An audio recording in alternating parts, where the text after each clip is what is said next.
Batanagar Newland পূজার মাঠে নববর্ষের এই শুভ দিনে অভিষেক বন্দ্যোপাধ্যায়ের ডায়মন্ড হারবার ফুটবল ক্লাবের বার পুজোর অনুষ্ঠান অনুষ্ঠিত হলো।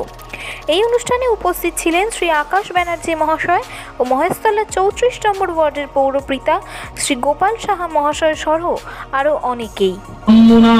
দেবী ভাগীরথী পুনে হিমাম, জলটা আপনার মস্তকে ছিটিয়ে বলুন গঙ্গা। ওম গঙ্গা। ওম কেশবানন্দ গোবিন্দ বরাহ পুরুষোত্তম পূর্ণং যশস্বমায়ুষ্যং তিলকং মে প্রসীদত। ওম কীর্তিং লক্ষ্মীং ধীতিং সৌখ্যং সৌভাগ্যং। ওম মহাবামদেব ঋষি বিরাট গায়ত্রী ছন্দ ইন্দ্র দেবতা শান্তি কর্মণি লবে বিনিয়োগ।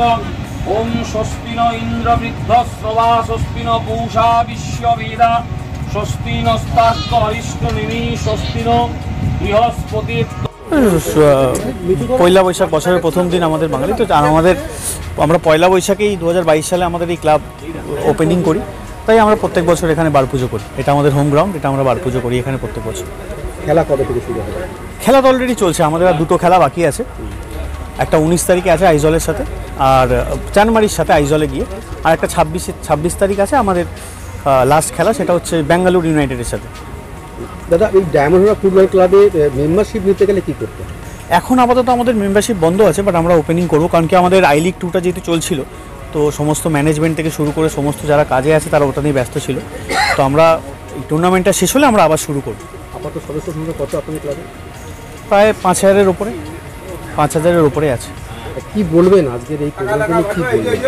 প্রথমত ক্লাব 2022-এ সবাই জানেন যে 2022-এ অভিষেক দা এটা ওপেনিং করেছিল, এবং আমরা সবার একটা হার্ডওয়ার্ক, কোচ, সব প্যাশনে আমরা 3 বছরের মধ্যে আমরা আই লিগে কোয়ালিফাই করেছি। এটা ক্লাবের জন্য একটা বড় অ্যাচিভমেন্ট।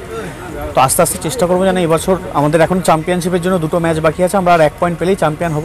তো আপাতত লক্ষ্য হচ্ছে আমাদের চ্যাম্পিয়ন হওয়া, তারপরে নেক্সট সিজন আমরা আই লিগে খেলবো। তো আই লিগে যেন সে বছরও যেন কোয়ালিফাই করে আমরা যেন আইএসএল করতে পারি, এটাই আমাদের ফার্স্ট এবং মানে মোস্ট ইম্পর্টেন্ট থিং। তো সেটাই আমাদের লক্ষ্য থাকবে এবছরের জন্য এবং পুজোর জন্য, এবং বছরের শুরুতে সবাইকে শুভ নববর্ষ এবং সবার দিন যেন ভালো কাটুক, এটাই আশা করি।